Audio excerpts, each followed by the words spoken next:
মা, বাবা, আমি মনে হয় এবার আর বাঁচবো না। যাই দেখি এদের আবার কি হলো, একটু আড়ি পেতে দেখি।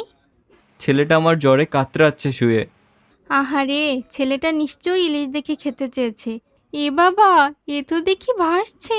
এখন বোঝ হাড়ির ঠেলা কেমন লাগে। কি গো, দাঁড়িয়ে দাঁড়িয়ে আর কি ভাববে? এদিকে ছেলেটা তো জ্বরে পুড়ে গেল। ভাবছি তো কত কিছু আমেনা।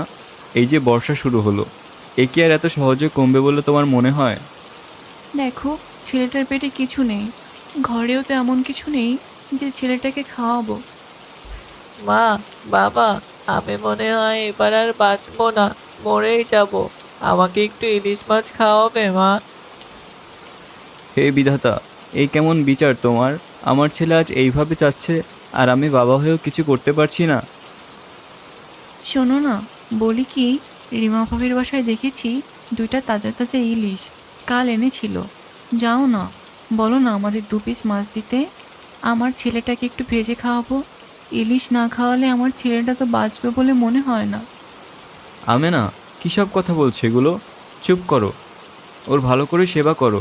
আমার ছেলের কিছুই হবে না। না, একটু রুমঝুমঝুম বৃষ্টির শব্দে ঘুমাচ্ছিলাম, তার আর উপায় কই। কি চিল্লাপাল্লাই শুরু করলো এই ঘরে, সেই কখন থেকে শুনে যাচ্ছি তো শুনে যাচ্ছি। যাই দেখি এদের আবার কি হলো, একটু আড়ি পেতে দেখি। মা, আমি যে আর পারছি না, বুকের ভেতর কেমন কষ্ট হচ্ছে মা। বাবারে, একটু সহ্য কর, কিছুই তো আমরা করতে পারছি না। না পারছি তোর যা ইচ্ছা হচ্ছে তাই খেতে দিতে, না পারছি ডাক্তার আনতে। এই যে যা বৃষ্টি শুরু হয়েছে, মনে হয় আর থামবে না। আমি বরং অপেক্ষা না করে ডাক্তার ভাইকে ডেকে আনি। তার আগে তুমি রিমা ভাবির বাসায় একটু যাও, 2 পিস ইলিশ এনে দাও। আমি আমার ছেলেটাকে একটু ভাজি করে খাওয়াই। আমার মন বলছে ইলিশ খাওয়ার পর ওর অর্ধেক অসুস্থতা দূর হয়ে যাবে। আহারে, ছেলেটা নিশ্চয়ই ইলিশ দেখে খেতে চেয়েছে, আর এর জন্যই জ্বর এসেছে। বলছো, কিন্তু রিমা ভাবে কি আমাদের মতো গরিবদের সাহায্য করবে? তাও আবার ইলিশ মাছ দিয়ে, যার দাম বাজারে হাজার হাজার টাকা। দিবে কি দিবে না এটা তো পরের ব্যাপার, আগে যেহেতু দেখো কি বলে।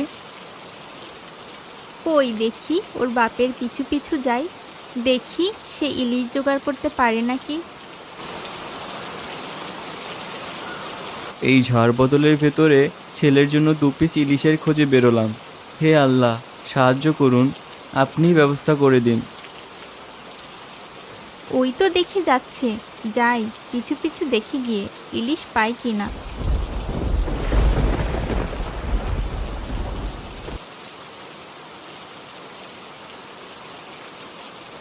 রিমা ভাবি, ও রিমা ভাবি, একটু এদিকে আসুন।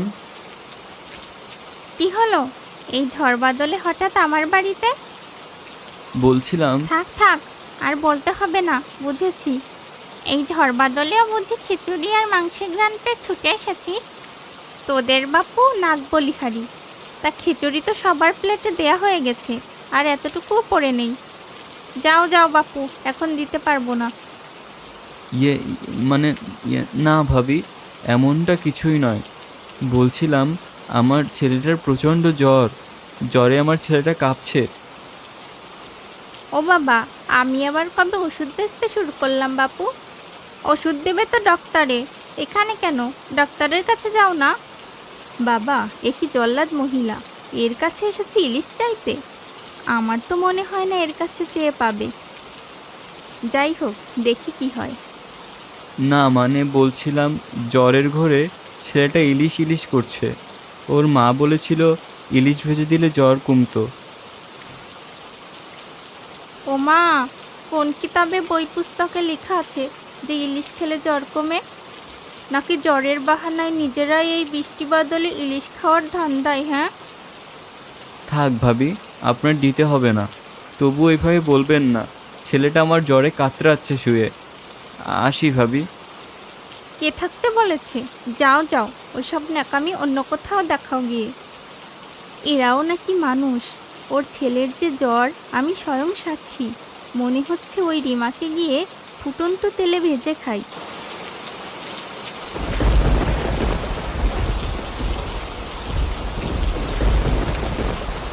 না, আমি আর বাসায় যাব না। কেমন বাবা হয়েছি আমি, ছেলের জন্য 2 পিস মাছ জোগাড় করতে পারিনি। এর থেকে এখানেই বসে থাকি। এই গাছের কুড়ি বাতাসে আমার মাথায় পড়ে যেন। আমি আর বাঁচতে চাই না। আহারে, আমি ভূত হয়েও দুঃখ পাচ্ছি কেন বুঝতে পারছি না। আমি যদি ওকে সাহায্য করতে না পারি তাহলে আমি ভূত নামেও কলঙ্ক। কী রে, এখানে বসে এসব চিন্তা করলে হবে? তুই মরে গেলে তোর ছেলে বউ কোথায় গিয়ে দাঁড়াবে? তখন তো তারা পথে বসবে। কে কে তুমি? কে এভাবে কথা বলছো? সামনে আসো। নাকি আমার মনের ভ্রম? না, তোর মনের ভ্রম নয়। যা, ওঠ এবং আবার চেষ্টা কর। কে তুমি? সামনে আসো। নাকি এই অসহায় বাবার সাথে তুমিও মজা নিচ্ছ? এ কি ভূত? তুমি শাকচুন্নি? হ্যাঁ, আমি শাকচুন্নি। তোর সব কথাই আমি জানি। যা, চেষ্টা কর। বাসায় গিয়ে ছেলে বউয়ের পাশে থাক। না, তুমি বরং আমাকে খেয়ে ফেলো। আমি সত্যিই চাই না আর বাঁচতে। আমি বাঁচতে চাই না। চুপ কর। আমি তোদের মানুষের মতো অমানুষ নই। তবে আমি তোকে টাকা পয়সা দিয়ে সাহায্য করতে না পারলেও একটা জিনিস দিতে পারি। কি জিনিস? কিছু জিনিসই লাগবে না আমার। আমার কেবল 2 পিস ইলিশ চাই, আমার ছেলের জন্য। 2 পিস নয়, আমার দাদা আমাকে এই হাঁড়িটি দিয়েছিল তার ভূত জীবন থেকে বিদায় নেওয়ার সময়। আমি তো শাকচুন্নি, তাই আমার এটা লাগে না। তুমিও মজা করছো? এই খালি হাঁড়িটা দিয়ে আমি করবোটা কি? মজা নয়, মজা নয়। তাহলে? এটা সাধারণ কোনো হাঁড়ি নয়। এটা এমন একটা হাঁড়ি যাকে বললেই খাবার দিবে। 1 পিস 2 পিস নয়, তোর যত মন চায় তত নিতে পারবি। এটা কি সত্যি? সত্যি এই হাঁড়ি যা চাইবো তাই দিতে পারবে? একবার বলেই দেখ হয় কি না। না, থাক। তাড়াতাড়ি বাসায় যায়, একবারে গিয়ে হাঁড়ির কাছে চাইবো। ঠিক আছে, আর কোনো বিপদে পড়লে আমাকে স্মরণ করিস। আমি তোকে সাহায্য করব। ঠিক আছে শাকচুন্নি, তোমাকে অনেক ধন্যবাদ। তুমি মানুষের থেকেও ভালো।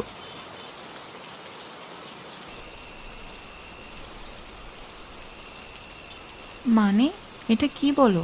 তাহলে দেখি দেখি হাঁড়ি কেমন খাবার দেয়। বললো তো যা চাইবে তাই পাবে। তবে চাও না আগে 2 পিস ইলিশ ভাজি, দেখো না দেয় কি না। বলছো চাইতে? তবে চেয়েই দেখি কি হয়। হাঁড়ি হাঁড়ি, দাও না 2 পিস ইলিশ ভাজি এক্ষুনি। এই কি, এই হাঁড়ি তো সত্যিই ইলিশ ভাজি করে দিল, তাও আবার পুরো 2 পিস। হ্যাঁ হ্যাঁ গিন্নি, তাই তো দেখছি। দেখো, এটা সত্যি আমাদের সাহায্য করেছে। চাও না আরও 2 পিস ইলিশ? চাও না? আমরাও খাবো। ঘরে রাতে খাওয়ার জন্য তেমন কিছুই নেই। চুপ করো তো গিন্নি। শাকচুনি বলেছে অতি লোভ না করতে, তাহলে সমস্যা হতে পারে। তুমি ছেলেকে তাড়াতাড়ি আগে ইলিশ খাও তো। হ্যাঁ, তবে তাই করি। ও খেয়ে যা বাঁচবে, আমরা না হয় তা খেয়েই ঘুমিয়ে যাব।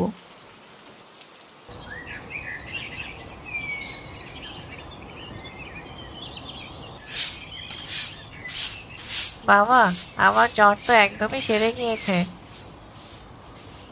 দেখেছো, তোমার ছেলে কাল ইলিশ খেয়ে আজ সে পুরো সুস্থ। হ্যাঁ, তাই তো দেখছি। যাক, বিধাতা আমাদের দিকে তাকিয়েছেন। কিন্তু মা, ইলিশ মাছ 2 পিস যে কি স্বাদ, তার বলে বোঝাতে পারবো না। ইস, আবার যদি পারতাম খেতে।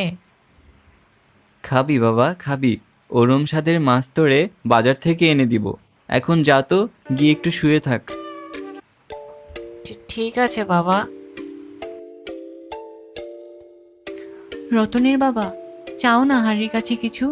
বলছি, সেই সকাল থেকে আমারও মনটা খুব ইলিশ খাই করছে। কিন্তু বউ, এটা কি বেশি লোভ হয়ে যাবে না? শাকচুনি তো বলেছিল বেশি লোভ না করতে। তোমাকে কি করে বোঝাই বলো তো? এটা কি করে লোভ হয় শুনি? আমরা কি আর আমাদের প্রয়োজনের বেশি চাচ্ছি? হ্যাঁ, তাও কথা। তাহলে চলো, আর 4 পিস ইলিশ চাই। হ্যাঁ, আর সাথে 2 পিস করে পেঁয়াজের বড়া। আচ্ছা আচ্ছা, ঠিক আছে। তবে যাও, হাঁড়িটা বের করে আনো যাও। আচ্ছা ঠিক আছে, আমি এখনই গিয়ে আনছি। হাঁড়ি হাঁড়ি, দাও না আমায় 4 পিস ইলিশ ভাজি, সঙ্গে দিও পেঁয়াজের বড়া, গুনে গুনে 6 পিস। এই তো, হাঁড়ি আমাদের এবারও দিয়েছে। কিন্তু বলি কি, একদমই লোভ করা যাবে না। আজকে হাঁড়িটা আলমারিতে রেখে দিতে হবে, যেন কেউ জানতে না পারে। ও মামা, এ আমি কি দেখলাম রে? এই জাদুর হাড়ি তোরা পেলি কোথায়? তাই তো বলি, কাল ইলিশের ঘ্রাণ কোথা থেকে এলো? কিন্তু আমি তো এই মেনে নিতেই পারবো না বাবা। আমার ওই হাড়ি চাই চাই। ওই হাড়ি দিয়েই আমি এখন বড়লোক হব। সোনা দানা, আহ। বুঝলে, আলমারিতে হাঁড়িটা আমি রেখে দিয়েছি, আর কোনো চিন্তা নেই। হ্যাঁ, তাই ভালো করেছো। কিন্তু আমি তো এটা আজ রাতেই চুরি করব। হি হি হি।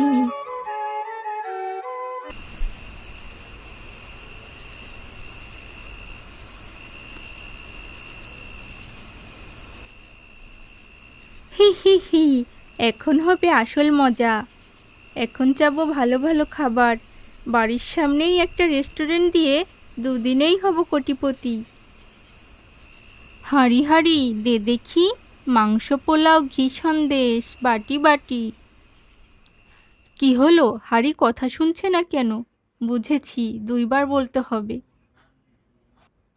হাঁড়ি হাঁড়ি দে দেখি, মাংস পোলাও ঘি সন্দেশ বাটি বাটি। এ কি হলো, কালো ধোঁয়া কেন বেরোচ্ছে? এ বাবা, এ তো দেখি ভাসছে। বাঁচাও, বাঁচাও! হাঁড়ি আমাকে মেরে ফেললো গো, মেরে ফেললো গো আমায়। বাঁচাও! হাঁড়ি আমাকে মেরে ফেললো গো, মেরে ফেললো গো আমায়। হে হে হে। এখন বোঝ হাঁড়ির খেলা কেমন লাগে। এখন শুধু দৌড়ে বাজ।